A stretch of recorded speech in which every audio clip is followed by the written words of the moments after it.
Greetings, RC Model Geeks, and here we are in the shed on a Saturday morning for Pete's Problem Planes Part 4, and this is the Dynam Smart, and here it is, my little plane. Here it is, and you know what, I can't get far enough back to actually fit it all in. This plane is massive.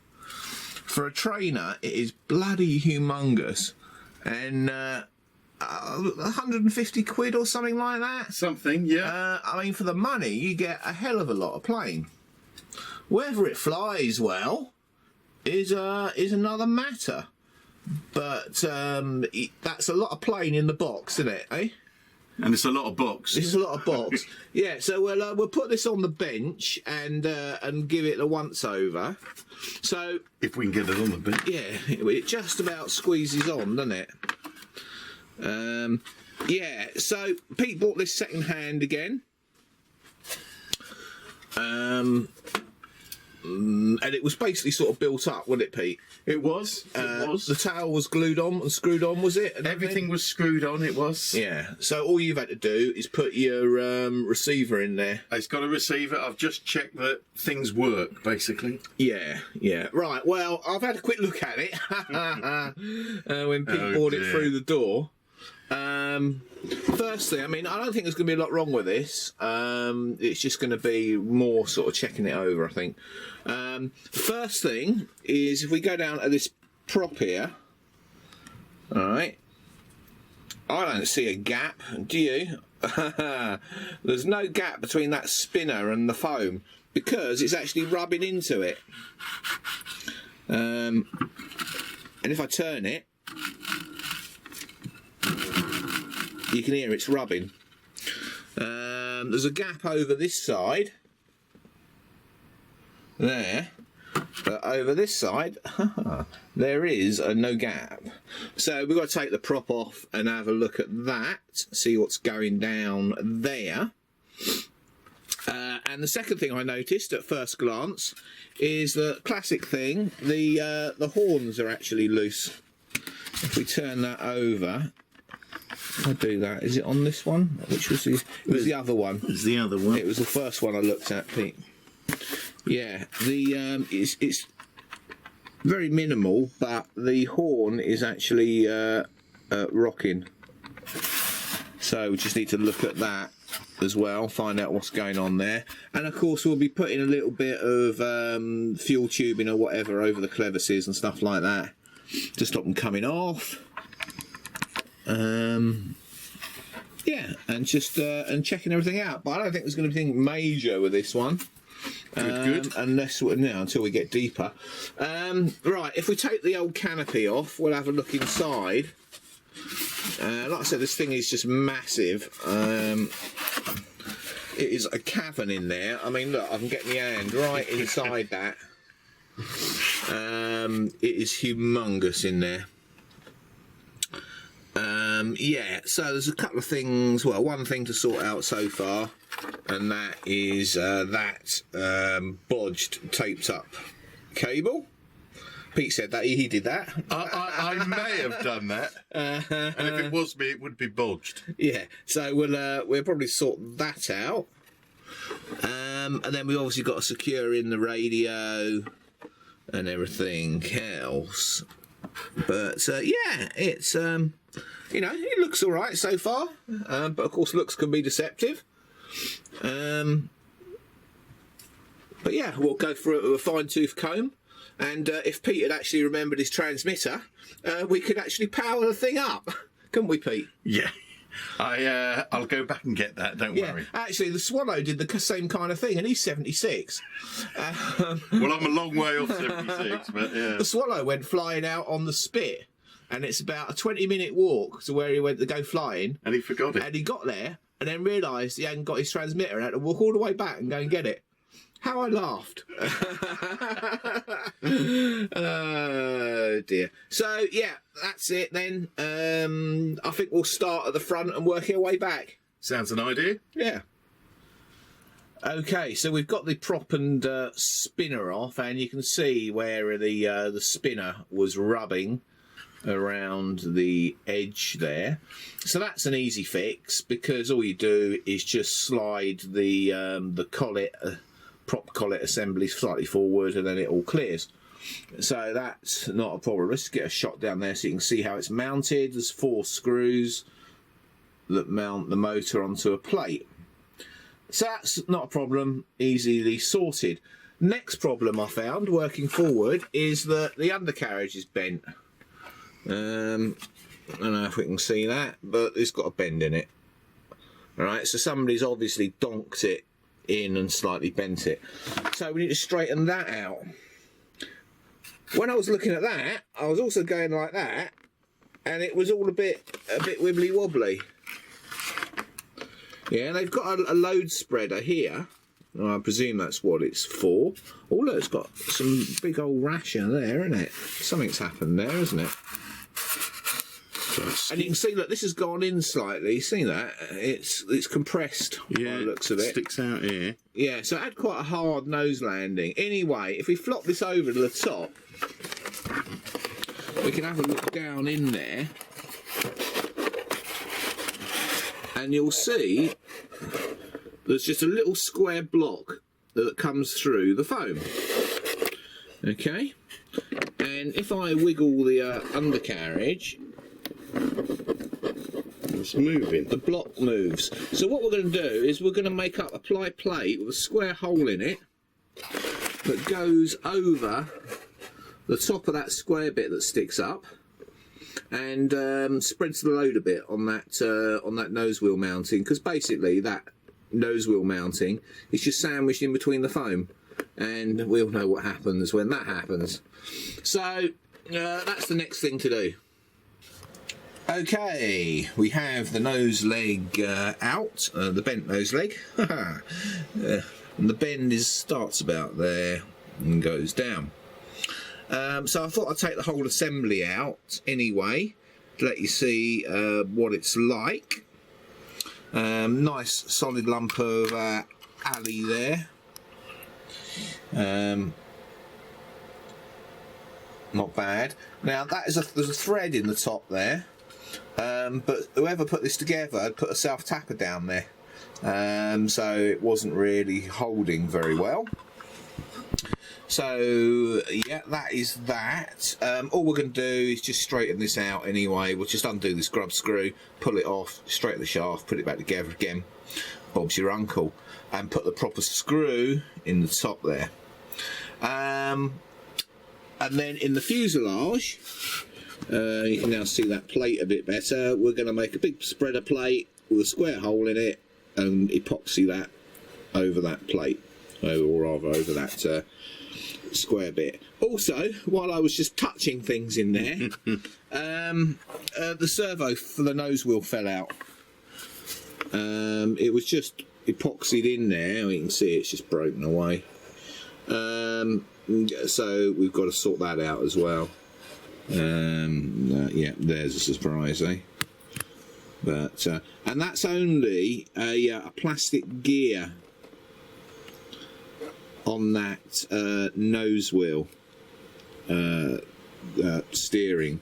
So you know, if you've got one of these, bear in mind, you know, that's probably going to bust at some point, because you know it will get kicked and it'll probably break something. But if it was me, I'd put a metal gear in there, just for longevity. Right, so let's go and fix some nose wheel bits. It's not looking good so far, is it, Pete? I thought it'd be a quick half hour. Yeah, you thought it would be a quick one, didn't you? Right, back soon. Okay, we've straightened the nose leg and put in the proper screw and everything in there with a washer, because the hole in the plastic is quite big. Focus on that. There you go. So that's all done.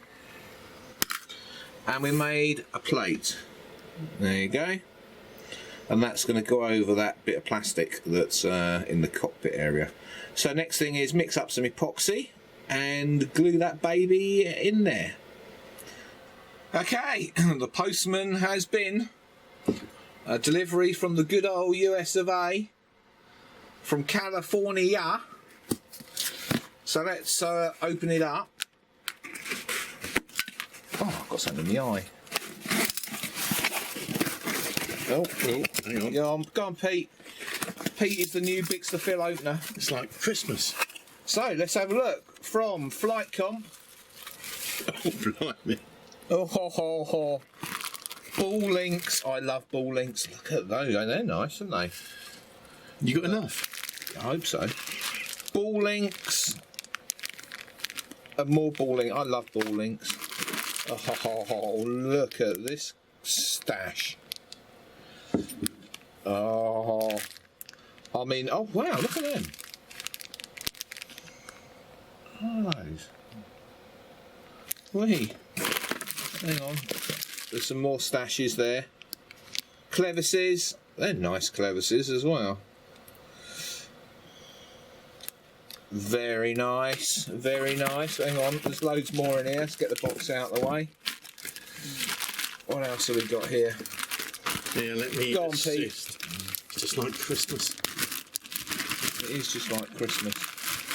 I might have to get a new container to put these in. So what have we got there? Oh, they're nice horns as well. Oh, a wheel. A wheel. Another wheel. Where there's a wheel, there's a way. Oh, nice. Nice little tail wheels. Yeah. I was only talking about these nice aluminium tail wheels. Yeah. Actually, some good stuff there. Oh, you got a metal Cabane latch. cabane latch. Very nice, actually. Yeah, that's nice. Very nice. Nice for a glider. Yeah. What's this thing? Another kind of latch. Actually, that's quite nice as well.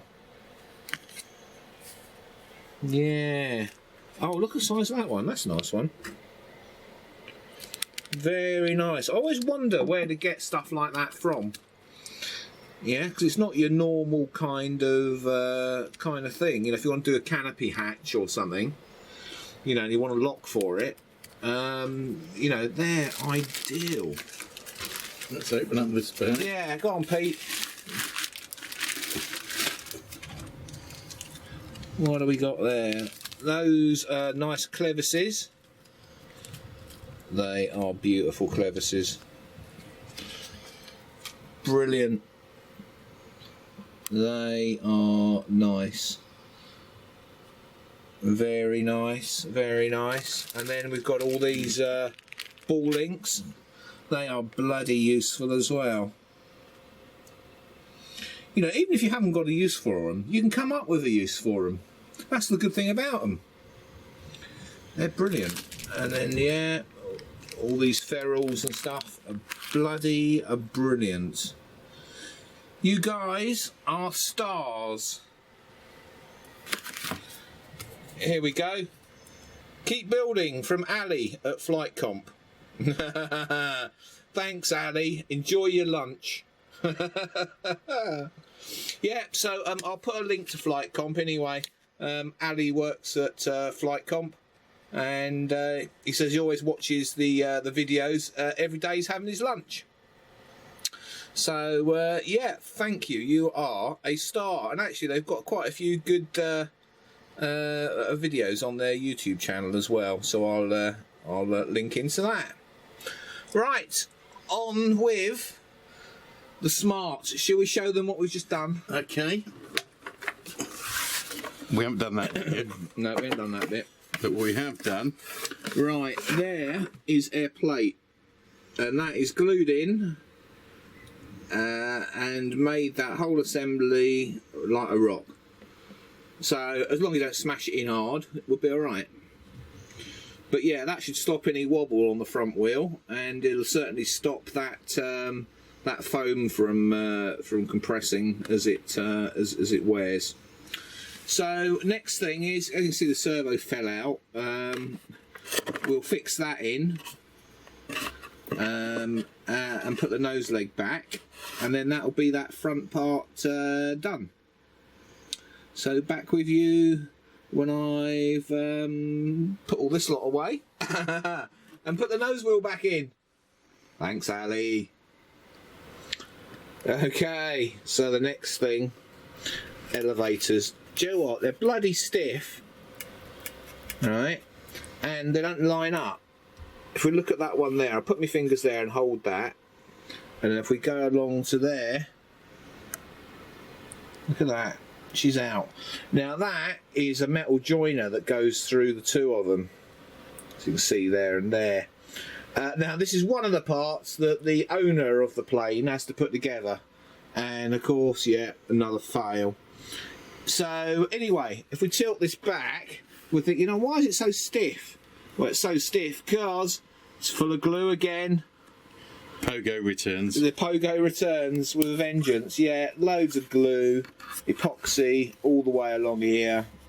That's stopping it rotating. So obviously fuck that up when they glued this in there. If I can break it out, I'll break it out. Otherwise, all we'll do is just put some tension on it. We'll hold where the metal bits are there, and see if we can twist that that joiner. If that doesn't work, then we'll have to oik it out. But like I said, we've also got to oik that glue out of there. Don't know if you can see it in there or not. It doesn't really show up very well. But there's glue all the way along there, and the same on the other side. So we've got to sort that out next. So back soon. Okay, so we've sorted out the elevator. I mean, it's not the tidiest of things, but you know, it ain't coming out now. So there's a little ply plate over there. And the whole thing now lines up, which is what it was about. Right, the other thing they've done on here, it's got M2 screws going through there into a small plate, and of course the screws don't grip, because really it should be self-tapping into that. So I've put some M2 nuts on the back of those, and the same on the rudder, because they were just spinning in the plastic. Yeah, so that's the back end all sort of done. All that is now, the nose leg and everything is all connected up, glued in, bodged together, beautiful. So all we've got to do now is put the ESC back in and the radio, and see if we've got to put the nose cone back on. Actually, we'll do that next. We'll put the spinner and the prop on now. No, we won't. No, we won't. We'll leave that till last because we're playing around with the radio. So we'll put the radio back in and the ESC back in, and come back to you. Okay, we're just going to sort the ESC out. It had really crap wiring on the XT60. I don't know who did that, but you know, they need to go back to school and learn again. I'm on my way now. So yeah, one had a bit of tape wrapped around it and the other had a bit of heat shrink, and well, you know what, it's not the best soldering in the world, is it? So we'll sort that out and get some heat shrink on there. That'd be lovely jubbly. And then also on this ESC, which is a Dynam ESC, there you go, it's a Dynam 40 amp. There you go. Is it a Dynam or not? No, what does it say? Detram. Well, one presumes it comes with this. Anyway, on the end of it, on the end of the plug here, there's this other little circuit board. As you can see there, on the ESC cable. No idea what it does. Yeah, if anybody knows what that's for, let me know. Because I intend to get rid of it. I think, but yeah, anybody knows what that thing there is on the Dynam ESC cable, much appreciated to know.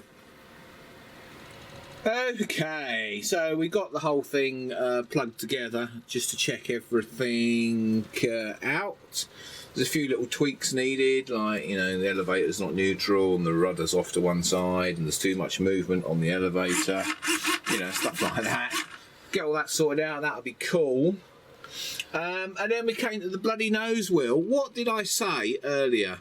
I said I'd have replaced that with a flipping metal geared one, because when it had its obvious prang, it shagged the gears in that servo. As you can see, it's moving,